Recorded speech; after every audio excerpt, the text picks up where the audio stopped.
smarter to be on SportsGrid.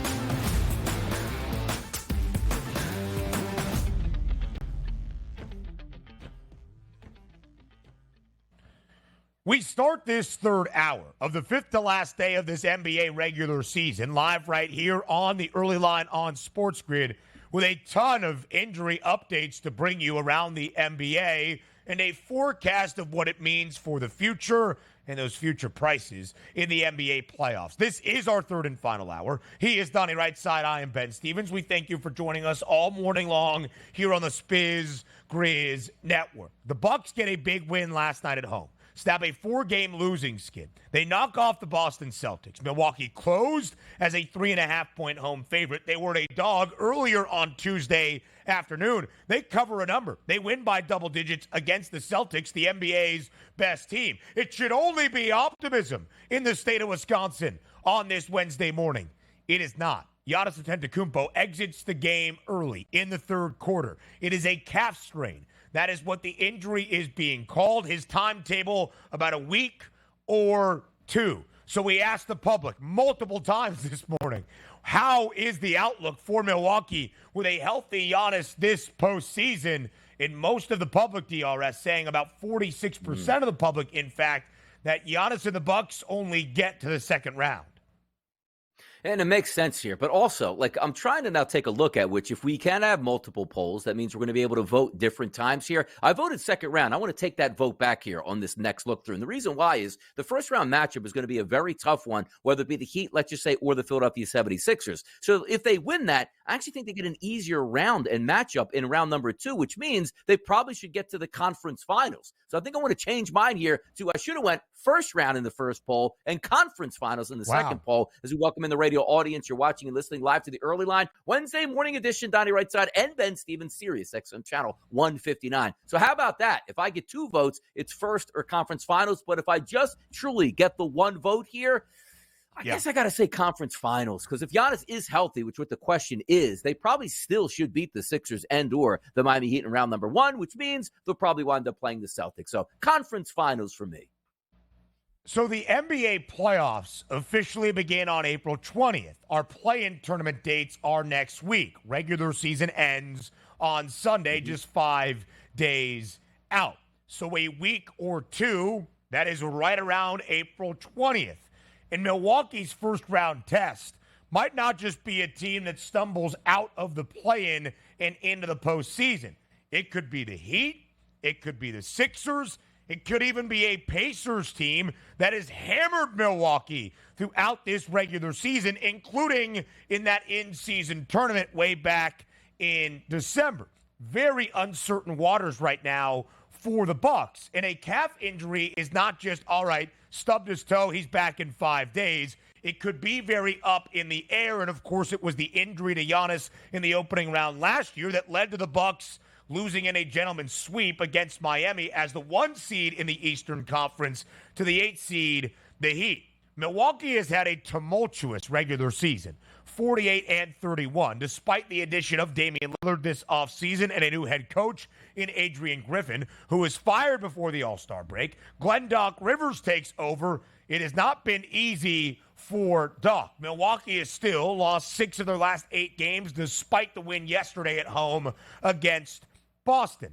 5-1 price to win the Eastern Conference. That's over $2 more than what it was yesterday. And now that number has gotten worse on this Wednesday morning. It's plus 550. You can see what the odds makers DRS are saying about Milwaukee's outlook with Giannis' status a little bit up in the air. And it means that Philadelphia's number, the Sixers have won 6 straight games. Joel Embiid is back and healthy. Philly trying to claw its way out of the play-in tournament and maybe grab that 6th seed in the Eastern Conference. Philly now the third best price, $2 of positive market movement at plus 750. Here's what you're going to get the benefit of here for Milwaukee. Number one, they're probably going to get that number 2 seed. And if they don't, let's just say they fall back to 3 or 4. It's not that big of a deal for Milwaukee because, again, you're only worried about really taking on the Boston Celtics. If you're healthy, you still should be the second best overall team in the East. But if we're trying to take a look and say, well, how can this be to an advantage for the Bucks in a situation where Giannis is banged up? Well, you're not supposed to find the silver lining, but there is. Round number 1 of the playoffs, Ben, takes an extremely long time. Like, I talk about it every year. It's like, okay, let's get through this first round. It's like, man, we played a whole month. We're not even through the first round of the playoffs because it feels like these teams are playing every 3 to 4 nights as opposed to on, obviously not back-to-backs, but you're going to play on a Monday, Wednesday, and a Friday. You might play on a Monday, then not play again till Friday of that week because you try to get every single game on television, and that's what happens. So if you look at the Milwaukee Bucks, that could be to an advantage. Let's just say their playoff starts on a Friday night, their first game. They don't play again to a Tuesday. That's massive for rest and recovery for Giannis Antetokounmpo and that calf injury that Chase should have. But having said that, if this is going to be a lingering calf issue, there's no way the Bucks are going to be able to compete. They're already not playing great basketball with Doc Rivers as their head coach, and that was with Giannis pouring in 35 and 20 every single night, it felt like. If he's not available, good luck winning in the playoffs, specifically, again, in the first round, where you're going to get a heavyweight fight right out of the gate, and that's where that calf is probably going to be at its most tender spots. It also made the price for Boston to win the East even better. The Celtics have been an odds-on favorite for the past 2.5 weeks. Now Boston to win the Eastern Conference crown is minus 175. We thought it was Boston and then everybody else in the Eastern Conference before this injury to Giannis.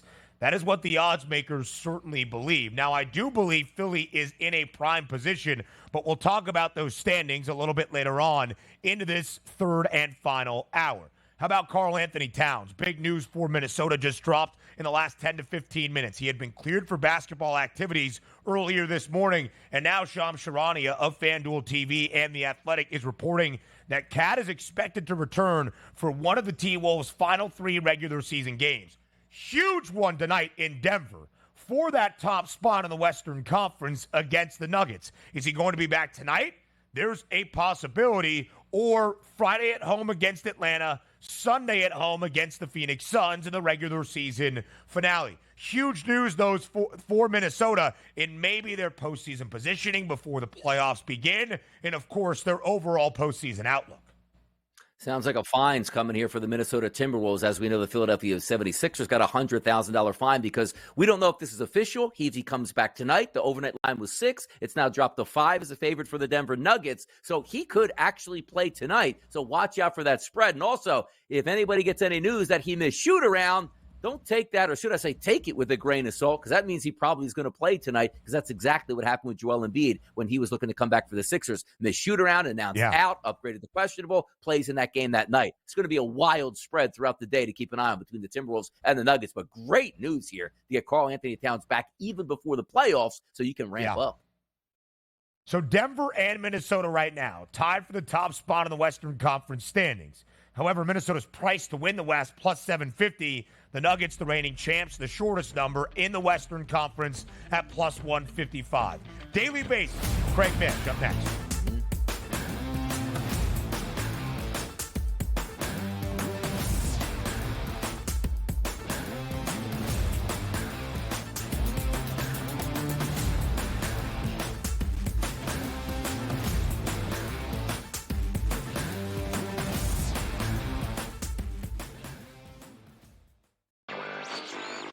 Is it pretty much cut and dry that NC State is the biggest surprise of the weekend? I mean, I don't think anybody's bracket had the Wolfpack going this far. I think they're going to find a way to keep this one close. And we all know Purdue's tournament history under Matt Painter. They've had a lot of early exits when they've been good teams, and maybe this is the time they'll exercise their demons. It's kind of like when Virginia lost to that 16 seed UMBC. Newswire, only on SportsGrid. The fact that I've been able to move to a home that I'm very excited about is it's really cool, and so far just love everybody that I've met at SportsGrid, and I'm just super pumped for the opportunity. Sometimes things that I wouldn't feel comfortable asking, whether it was me playing and just trying to get a tidbit on the golf course and certain thing a player might have learned. Now I'm getting that information because I don't mind asking it. Only on SportsGrid. 89-87, 0.6 seconds remaining. Big drama here in this game. Always frustrating when your Final Four parlay and bracket gets busted, but here we go. I'm done. Look what he is now. He's on FanDuel, plus 120. Almost even money to win the tournament. So you actually, if you did get him at plus 260, you got a pretty good, better investment than you had before. Just saying. Sports Rage Late Night, only on SportsGrid. Your gut says Miami is going to win, and you should take the over.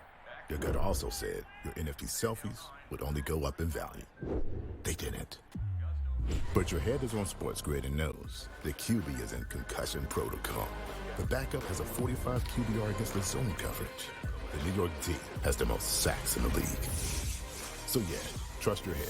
It's smarter to be on SportsGrid. Anyone that's been to a sporting event, the atmosphere before a game, I think Game Time Decisions has that same exact atmosphere. This is our arena.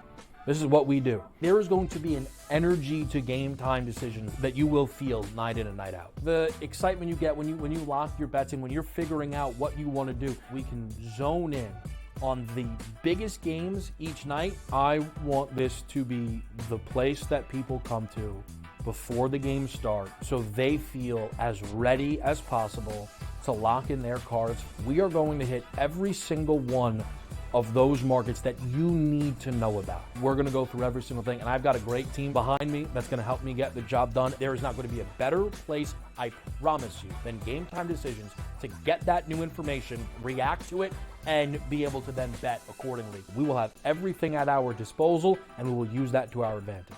I'm Kevin Walsh. Tune into Game Time Decisions from 6 to 8 p.m. Eastern on SportsGrid.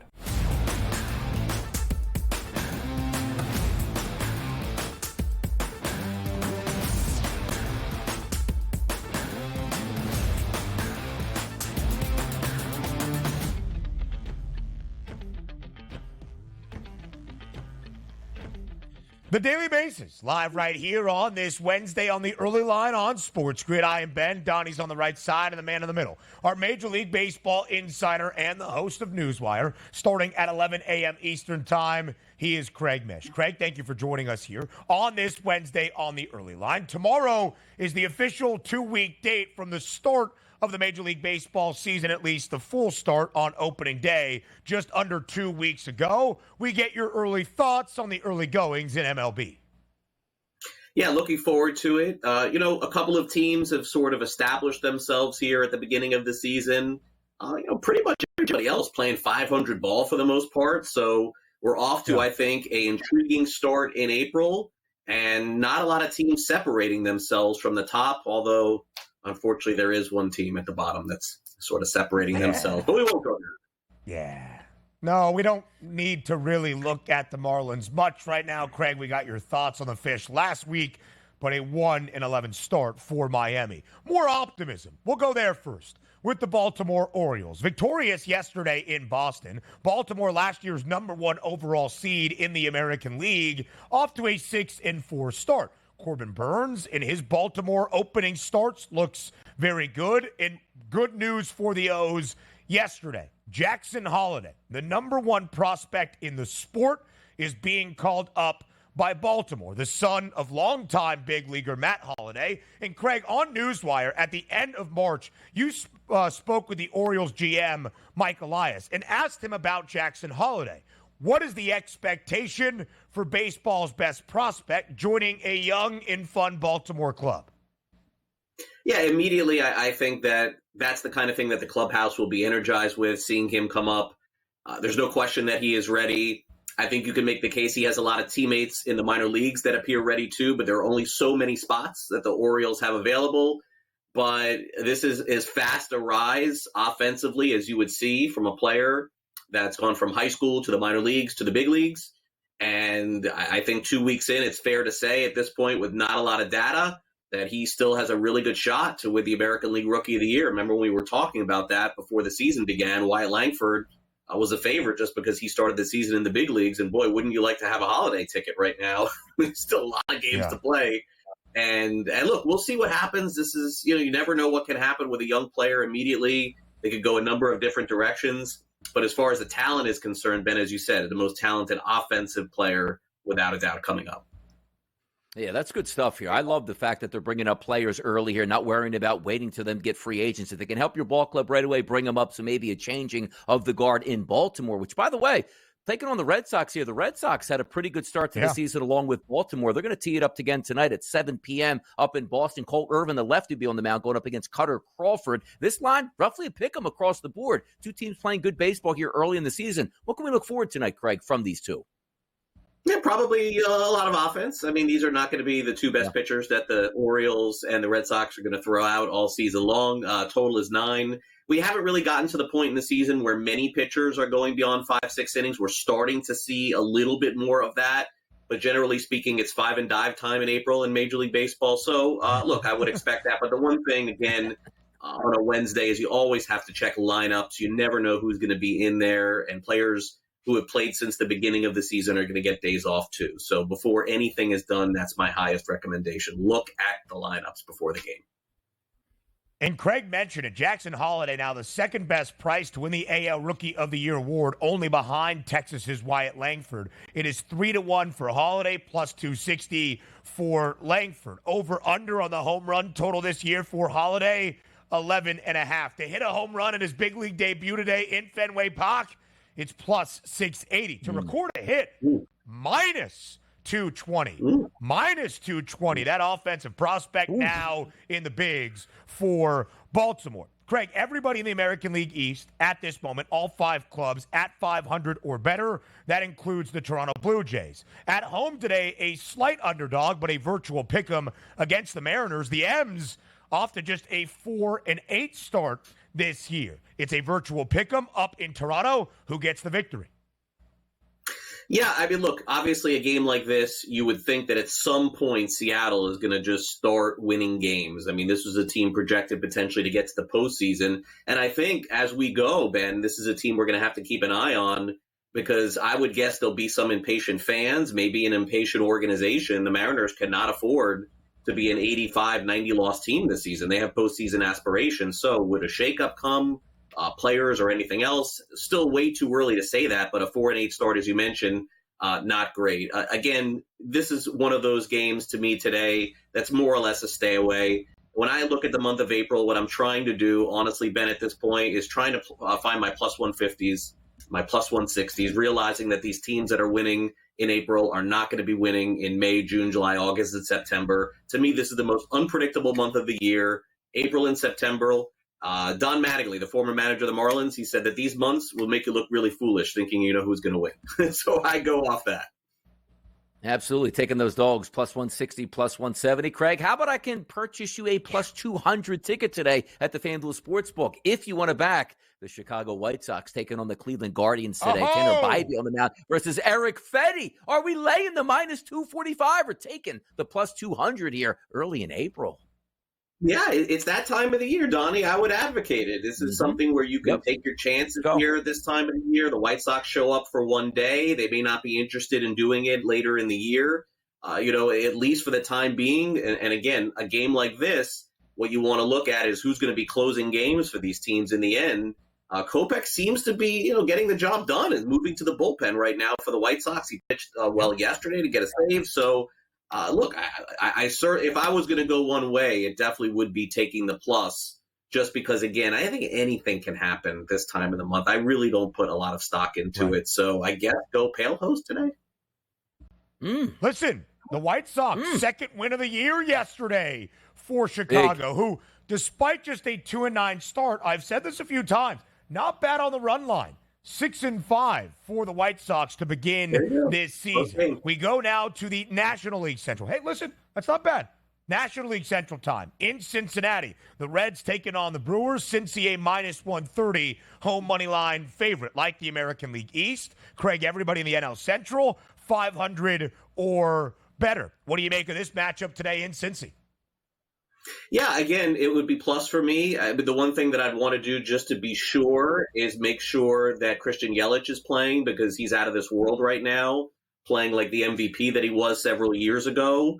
OPS over 1,000 has been a one-man show for the Brewers, so to speak. They've gotten some really good performances also from some unheralded players. A lot of people probably have never heard the name Bryce Terang or Blake Perkins. These guys are batting at the bottom of the Brewers lineup, and they're performing. Should we be surprised, guys? Probably not. The Brewers are a great organization. They find players, and they find ways to get it done. Takes nothing away from the Reds, who are clearly going to be a very good team this year, better than they have been in years past. But to me, until the Reds sort of impose their will on Milwaukee, I still would run with the Brewers. Phillies and the Cardinals here. Yesterday, we saw the debut of Sonny Gray for the Cardinals. He was really good yesterday, Craig. 5 innings pitched, no earned runs. Zach Wheeler was good in itself. 7 innings pitched, 3 earned runs, but the Phillies couldn't plate any runs here to give him any assistance for Wheeler in a 3-0 victory for the Cardinals. You take a look at Aaron Nola versus Lance Lynn today, -138 favorite here at the FanDuel Sportsbook. Phillies bounce back. Did the bats come back today? Or St. Louis with Lance Lynn gets another victory?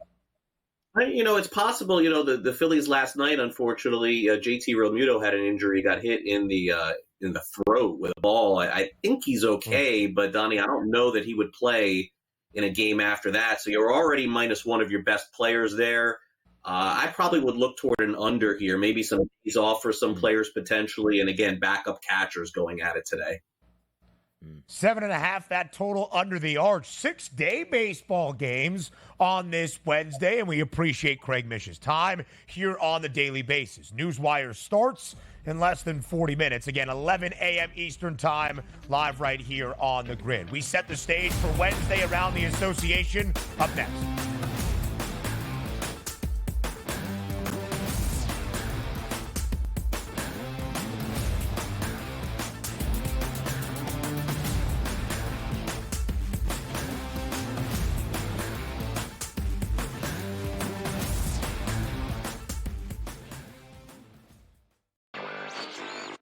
Is it pretty much cut and dry that NC State is the biggest surprise of the weekend? I don't think anybody's bracket had the Wolfpack going this far. I think they're going to find a way to keep this one close. And we all know Purdue's tournament history under Matt Painter. They've had a lot of early exits when they've been good teams, and maybe this is the time they'll exercise their demons. It's kind of like when Virginia lost to that 16-seed UMBC. Newswire, only on SportsGrid. The fact that I've been able to move to a home that I'm very excited about is it's really cool, and so far just love everybody that I've met at SportsGrid, and I'm just super pumped for the opportunity. Sometimes things that I wouldn't feel comfortable asking, whether it was me playing and just trying to get a tidbit on the golf course and certain thing a player might have learned. Now I'm getting that information because I don't mind asking it. Only on SportsGrid. 89-87, 0.6 seconds remaining. Big drama here in this game. Always frustrating when your Final Four parlay and bracket gets busted, but here we go. I'm done. Look what he is now. He's on FanDuel, +120. Almost even money to win the tournament. So you actually, if you did get him at +260, you got a pretty good, better investment than you had before. Just saying. Sports Rage Late Night, only on SportsGrid. Your gut says Miami is going to win, and you should take the over.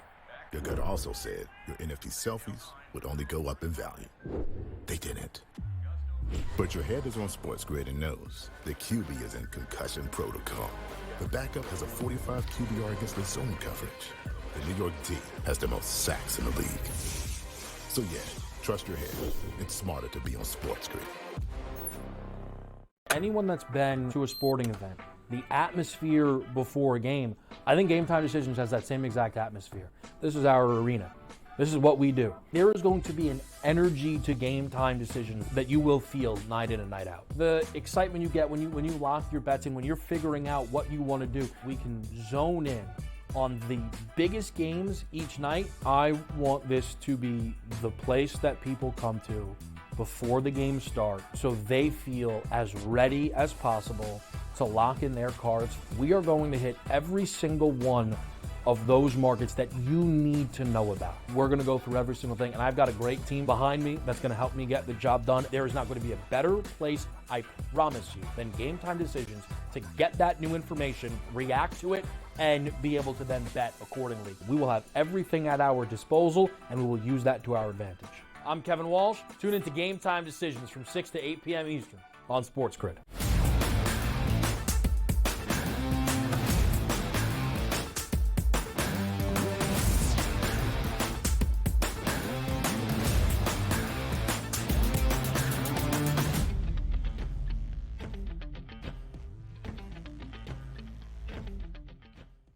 Eight games around the association on this Wednesday. Just 5 more days left in the regular season. Wednesday, Thursday, Friday, Saturday, regular season finale day on Sunday, all around the NBA. And the marquee matchup on this Wednesday night is at altitude between the Nuggets and the Timberwolves. Earlier on this Wednesday morning here on TEL, just a 6-point spread in favor of the Nugs. But that number is working back to Minnesota after the news that we shared at the top of this hour that Karl Anthony Towns, who was cleared for basketball activity, might actually play tonight. Just a 5-point spread now in favor of the Nuggets, over under 213.5. Let's just talk about what is at stake here, DRS, even outside of the numbers and the odds between the Nuggets and the Timberwolves. Both teams tied for the top spot in the Western Conference standing, and they face off tonight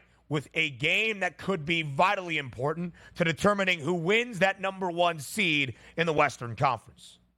Love it. Both teams with 55 wins, both teams with 24 losses here. You take a look at playing well down the stretch. 8 of their last 10 games, the Minnesota Timberwolves have won. 7 of the past 10 games, the Denver Nuggets have won. Now, if we're taking a look at the anticipated starting lineups coming up tonight, Jamal Murray expected to be in the lineup for the Denver Nuggets, along with KCP, Michael Porter Jr., Aaron Gordon, and also Nikola Jokic. So full gas for them. The questions are going to be for the Minnesota Timberwolves. Now, originally listed, it's Connolly, Edwards, McDaniels, Reed, and Gobert as the starting lineup. But as we said, just getting those updates that it could be tonight. I always find this a little bit interesting where, like, you're waiting for, like, the past couple weeks, when is he coming back? Now, granted, not being a Minnesota Timberwolves fan where I'm just reading beat reports every single day, doesn't feel like, Ben, it was a little bit of a surprise because we were asking the questions before that news came out. Is he coming back? Do we have any news? Is it round 1? Is it the next couple games? And then you get a Woj bomb that goes, yeah, he might be able to play tonight here, so get ready and see if he does. I don't know if he plays tonight, but if he does, it'll be interesting to see how many minutes he plays. So for me, I'm not looking at him to be a big impact, even if he does. But if we counter that point, it's he's not coming back into the lineup because he's almost, and they just want to get him out there. He's coming back into the lineup means he's ready to play, like Joel Embiid played close to 30 minutes his first game back from a similar knee injury. If he plays tonight, that line is going to change. We already saw, Ben, the 6s overnight moves to 5s here in anticipation. We'll see where it goes the rest of the day. But this is great news for the Minnesota Timberwolves, and it couldn't come at a bigger moment. If he is going to play and he's eligible to play, don't you want him to play in this game tonight? Be interesting to see if it does work out.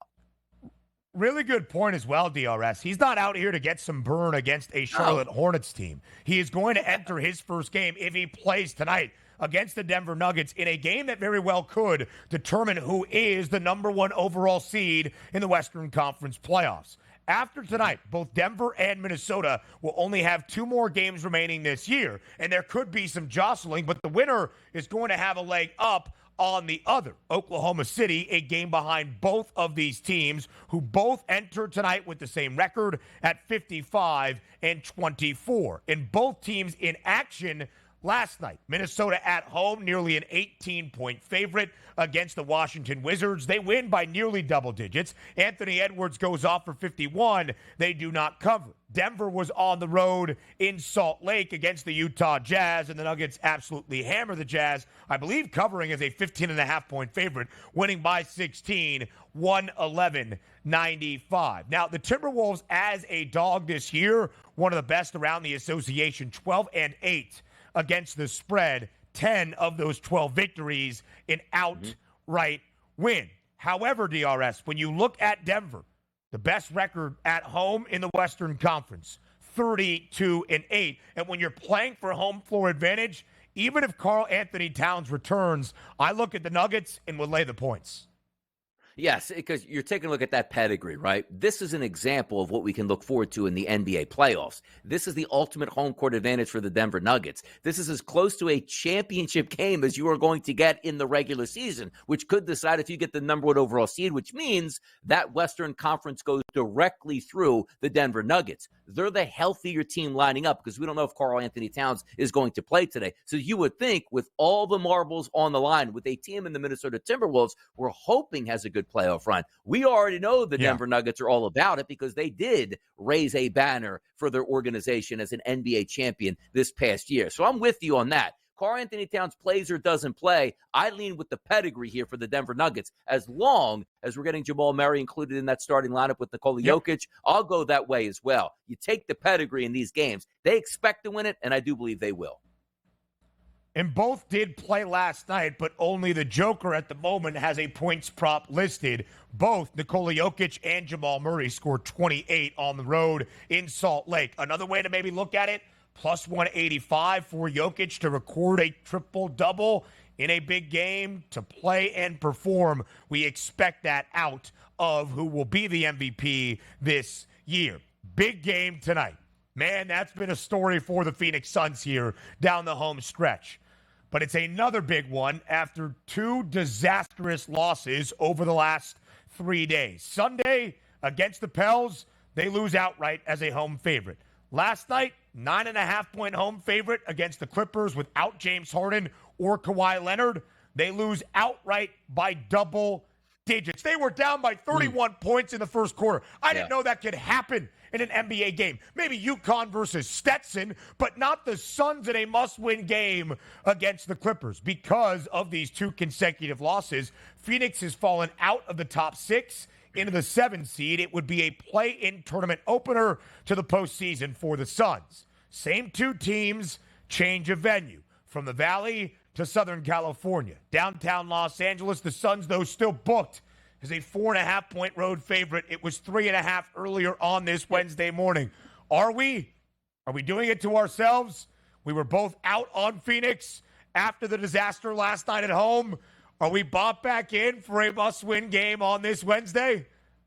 It looks like the public's bought back in because that overnight line at the FanDuel Sportsbook actually showed a minus 2.5-point favorite for Phoenix, and now we do see the 4.5. So everybody falling hook, line, and sinker once again for the Suns. Keep in mind, like the Clippers are coming home. We're anticipating getting back into the lineup, James Harden. So let's just say if Paul George does play, that's actually a better version of the team we even got last night that went on the road and smoked the Phoenix Suns. And this is the NBA, let's keep in mind. Yes, it is a back-to-back. So we're still anticipating as if we're going to get Kevin Durant, Devin Booker, and Bradley Beal in the lineup. Don't be surprised later on in the day if one or if not two of those guys is sitting out, even though it's a meaningful game. The NBA has been known to tell us we don't care as long as we're in the playoffs healthy what our seeding actually is, even though the magnitude of this game is huge for the standings to try to get out and climb out of that play-in round. We'll see what happens, but I'm not buying into the Suns here at a minus 4.5. Let's see who's actually playing in this game tonight before we make a decision.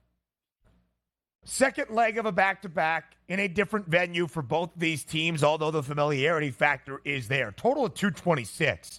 Phoenix has played 25 games since February 13th. They've been under an 18 of 25, including last night with a woeful 92 points. I would lean under 226. There is no better team right now in the NBA, at least at this current juncture, than the Dallas Mavericks, with all due respect to the Boston Celtics. The Mavs have won 15 of their last 17 games, a 3.5-point road favorite on the road tonight in South Beach against Miami. Both teams, second leg of a back-to-back, but Dallas has been on the road. Miami now goes from Atlanta back home after a double overtime game. A huge game for Miami, trying to get out of the play-in tournament. The Mavericks clinched a playoff spot last night, but maybe trying to improve their seed line. They're 2 games out from behind L.A. Motivation will be a factor tonight in Miami.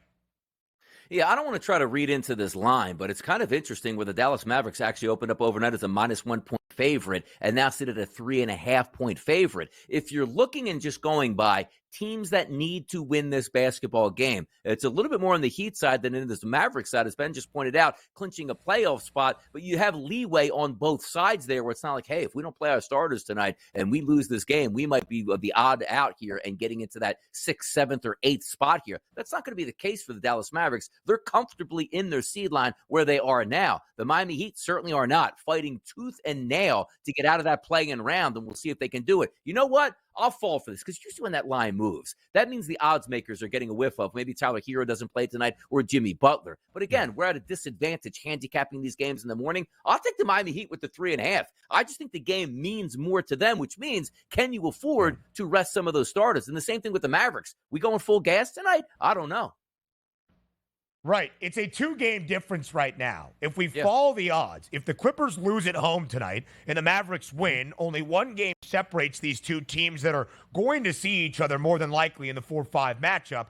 But we could be talking at a change of home floor advantage for that opening round of the postseason. Again, Dallas has won 4 straight, covering in all 4. They've won 15 of their last 17, covering in 15 of their previous 17 as well.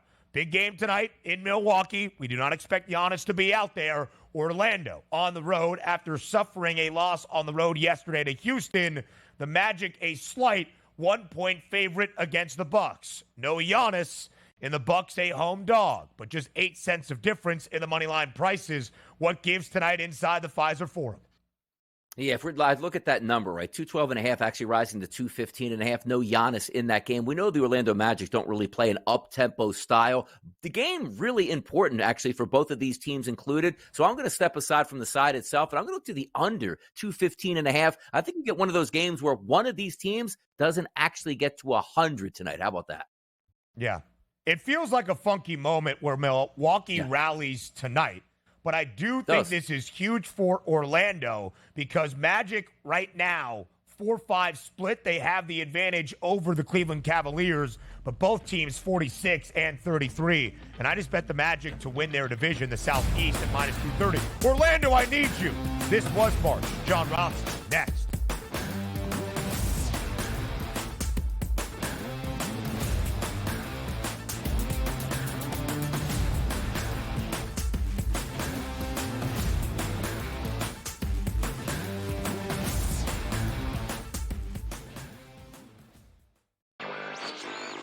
I mean, is it pretty much cut and dry that NC State is the biggest surprise of the weekend? I mean, I don't think anybody's bracket had the Wolfpack going this far. I think they're going to find a way to keep this one close. And we all know Purdue's tournament history under Matt Painter. They've had a lot of early exits when they've been good teams, and maybe this is the time they'll exercise their demons. It's kind of like when Virginia lost to that 16-seed UMBC. Newswire, only on SportsGrid. The fact that I've been able to move to a home that I'm very excited about is it's really cool, and so far just love everybody that I've met at SportsGrid, and I'm just super pumped for the opportunity. Sometimes things that I wouldn't feel comfortable asking, whether it was me playing and just trying to get a tidbit on the golf course and certain thing a player might have learned. Now I'm getting that information because I don't mind asking it. Only on SportsGrid. 89-87, 0.6 seconds remaining. Big drama here in this game. Always frustrating when your Final Four parlay and bracket gets busted, but here we go. I'm done. Look what he is now. He's on FanDuel, plus 120. Almost even money to win the tournament. So you actually, if you did get him at plus 260, you got a pretty good, better investment than you had before. Just saying. Sports Rage Late Night, only on SportsGrid. Your gut says Miami is going to win, and you should take the over. Your gut also said your NFT selfies would only go up in value. They didn't. But your head is on SportsGrid and knows the QB is in concussion protocol. The backup has a 45 QBR against the zone coverage. The New York D has the most sacks in the league. So yeah, trust your head. It's smarter to be on SportsGrid. Anyone that's been to a sporting event, the atmosphere before a game, I think Game Time Decisions has that same exact atmosphere. This is our arena. This is what we do. There is going to be an energy to Game Time Decisions that you will feel night in and night out. The excitement you get when you lock your bets in, when you're figuring out what you want to do, we can zone in on the biggest games each night. I want this to be the place that people come to before the games start so they feel as ready as possible to lock in their cards. We are going to hit every single one of those markets that you need to know about. We're going to go through every single thing, and I've got a great team behind me that's going to help me get the job done. There is not going to be a better place, I promise you, than Game Time Decisions to get that new information, react to it, and be able to then bet accordingly. We will have everything at our disposal, and we will use that to our advantage. I'm Kevin Walsh. Tune into Game Time Decisions from 6 to 8 p.m. Eastern on SportsGrid.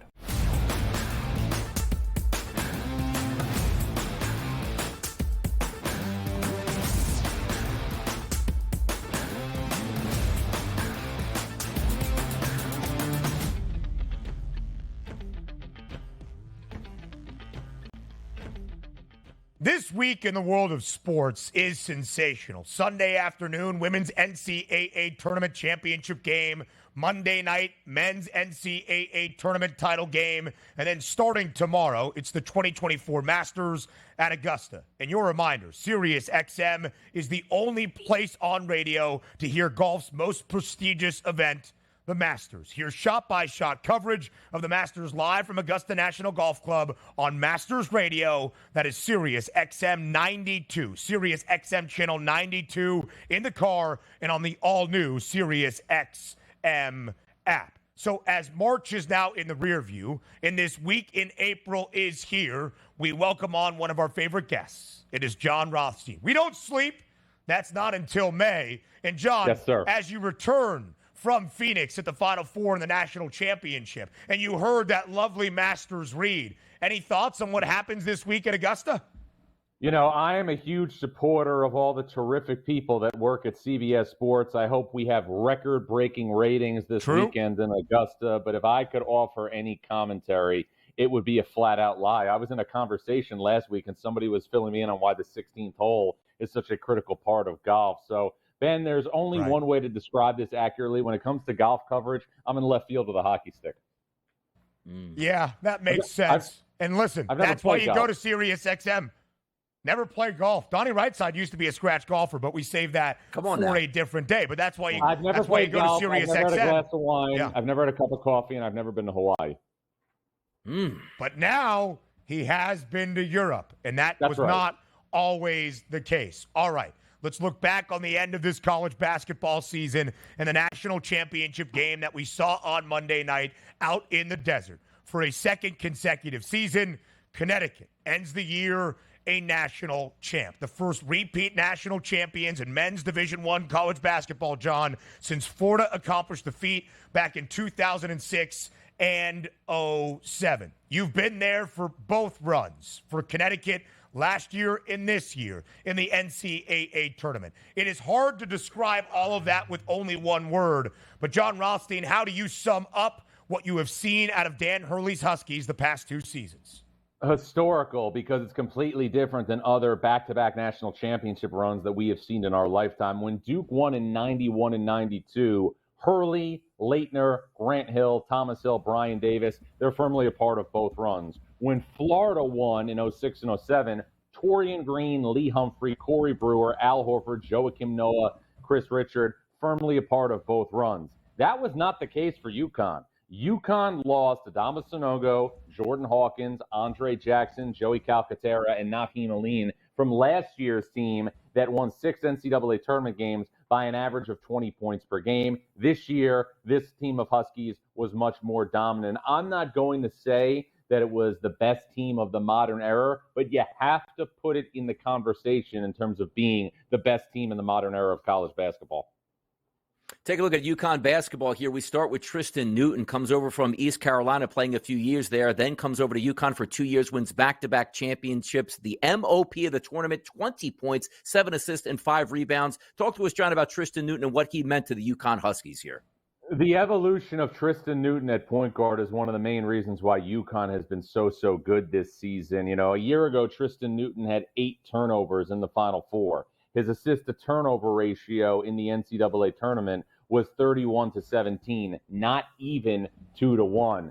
This year, he was a much different player, an assist-to-turnover ratio of 43-9 in the NCAA tournament. That is almost 5-1, the most outstanding player. And another example, guys, of why, and I've said this for the past couple of years, if you have a situation where you can recruit a productive COVID senior who does not have a lucrative financial opportunity. You need to recruit those players with the same fervor that you recruit a 4- or 5-star prospect. You look at the chemical makeup of UConn's backcourt this year. Tristan Newton, Cam Spencer, 2 fifth-year players. Yeah, absolutely so. Tristan Newton, the leading scorer for the Huskies, by the way, in each of their 2 national championship games the past 2 seasons. Rothstein, of course, we focused on Monday night about the battle of the bigs down low. For Purdue, the 7-4 Zach Edey, the 2-time now reigning National Player of the Year winner, against Donovan Clingan on the other side. And the stats do not lie. Zach Edey had a tremendous effort on Monday night in Phoenix. 37 points in 10 boards. But it was very clear that in the game, they were not going to double Zach Edey. They were going to take away the rest of what the Boilermakers had to offer. And Dan Hurley said as much in his post-game press conference after UConn's second consecutive national championship. How did you describe what you saw in the battle of the bigs on Monday night?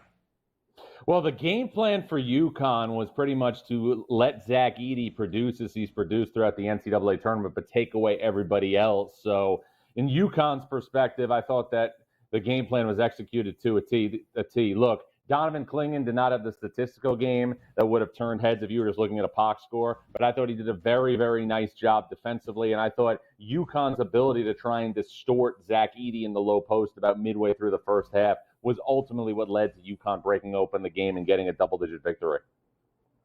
We take a look, John. UConn on the season, 37-3 overall. Their tournament odds preseason were 22-1. Their pre-tournament odds, I should say, at a plus 370 price. They were sensational all the way through, but I think is even more incredible was the run that they've had, John, the last 2 years through the tournament. Absolutely dominant. And you take a look at any off night that you can have, you can get knocked out because you're playing great teams on a night-to-night basis here. How was UConn able to be so dominant the past 2 seasons and basically run teams off the court?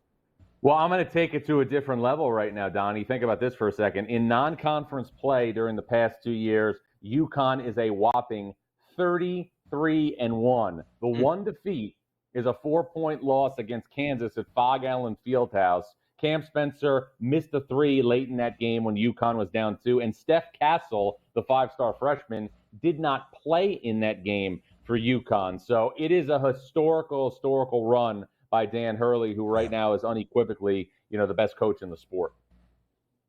33-1 in those 34 non-conference games, including the Big Dance the last 2 years, and all 33 victories by double digits. 29-4-1 against the spread. 12 games in the NCAA tournament the last 2 years. 12 wins for Connecticut and a perfect 12-0 ATS. So Dan Hurley, as you just said, Rothstein, unequivocally the best coach in the sport at this moment.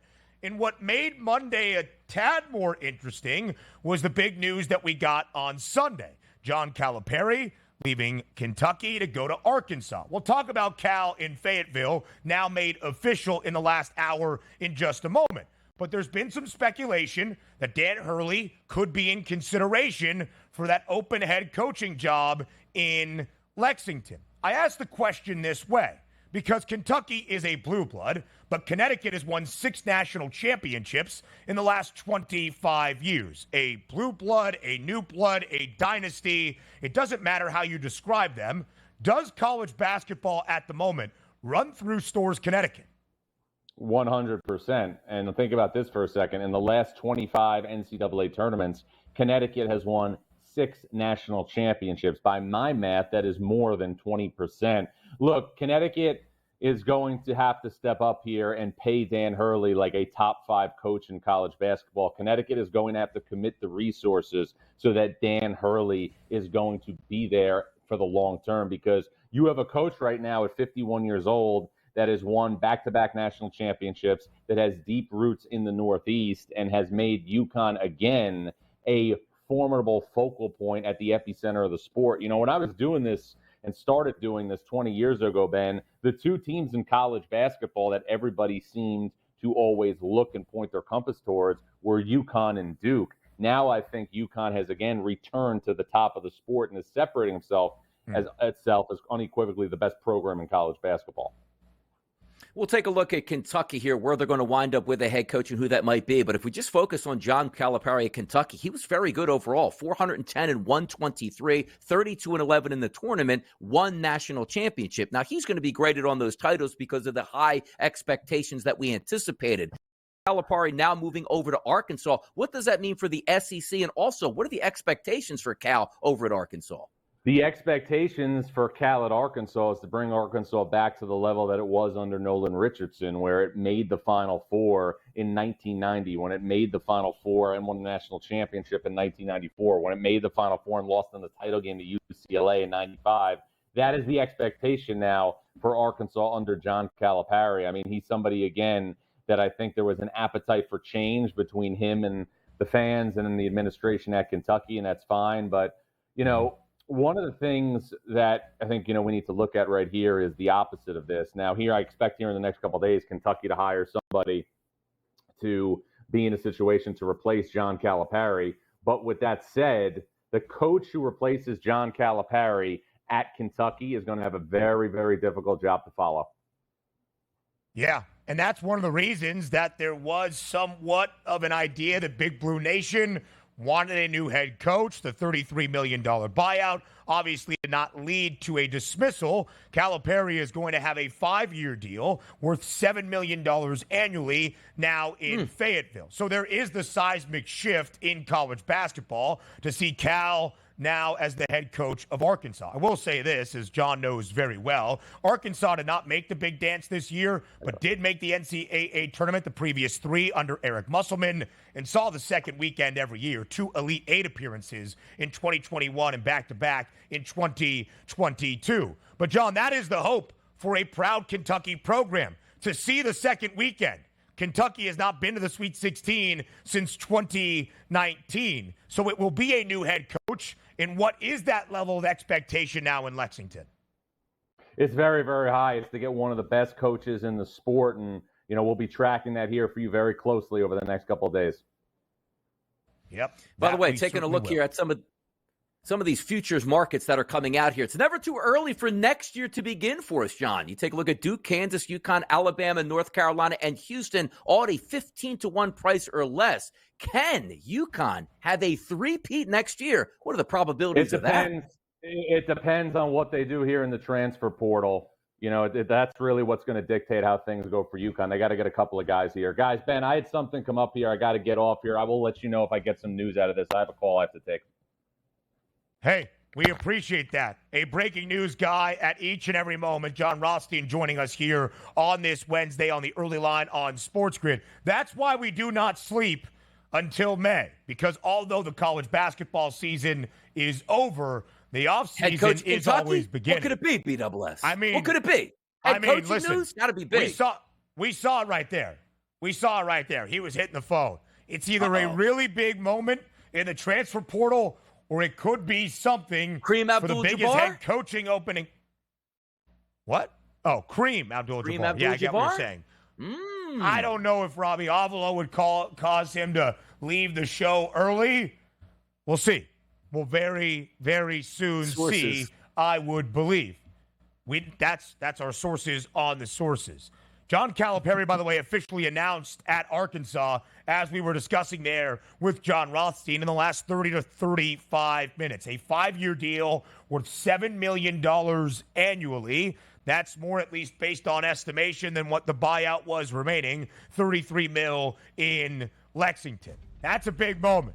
If we get that breaking news update, clip it and show John Rothstein working in the moment to deliver the news. A best bet on this Wednesday up next.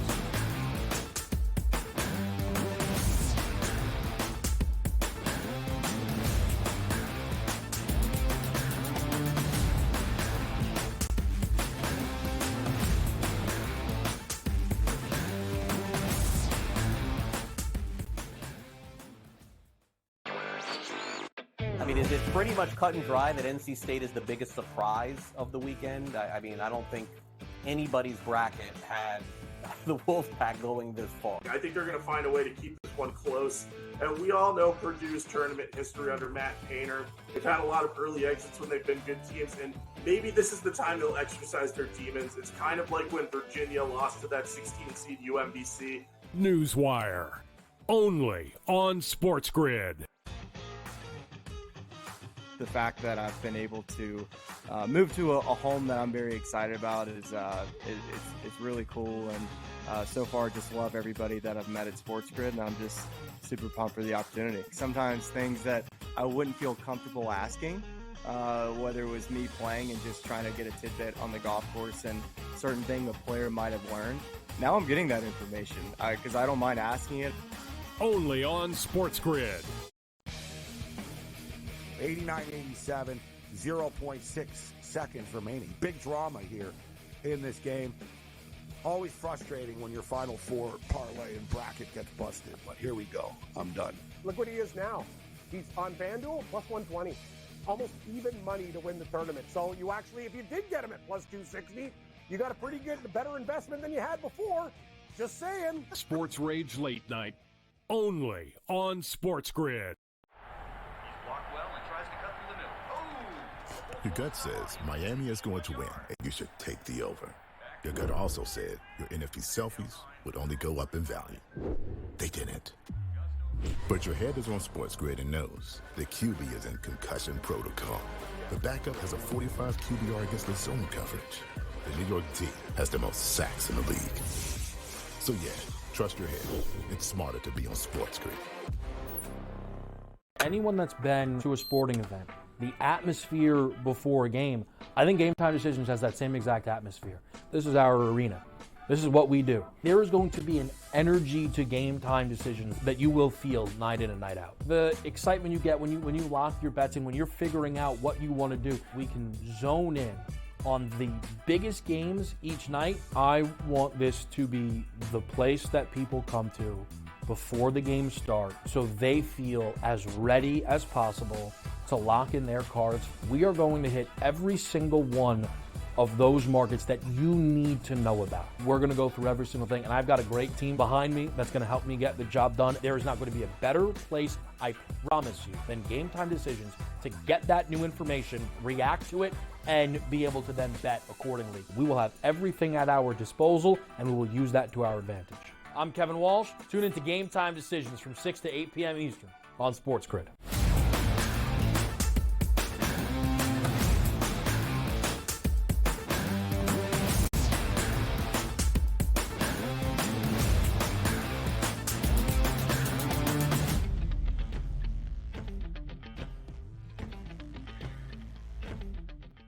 A best bet comes your way on this Wednesday as we round out our 3 hours together live right here on the early line all across the SportsGrid network. Listen, I'm going to be refreshing the Twitter feed to see what John Rothstein just found out. An electric moment as our breaking news insider joining us here on behalf of FanDuel just got some big bit of news for college basketball. My adrenaline level has spiked, but we'll give you a best bet before we go, before we say farewell, and before we say goodbye. It is time now for Bye Bye Bye.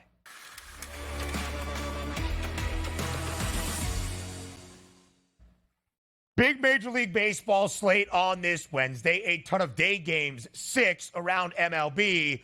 And again, just 5 days left in the NBA regular season. 8-game slate, all of them important for postseason positioning and what happens on those seed lines. DRS, you just shared some breaking news with us. Karl Anthony Towns, although he is expected to return for Minnesota before the end of the regular season on Sunday, is now not expected to play tonight in Denver, correct?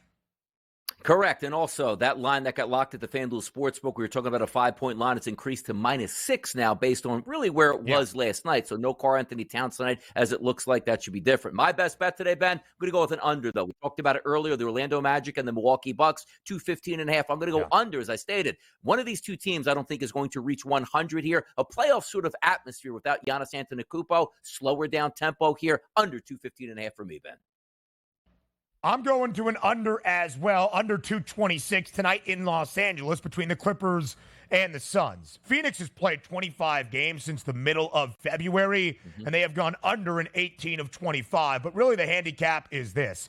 Phoenix needs to win and probably make a statement. And these two teams played each other last night, but in a different venue in the Valley in Phoenix. Second leg of a back-to-back, albeit a critical game, but now in Los Angeles, total stays under 226. He is Donnie Rightside. I am Ben Stevens. That does it for us today on this Wednesday. Masters Thursday tomorrow, Sirius XM Channel 92. We'll talk to you at 8 a.m. Eastern here on the Grid.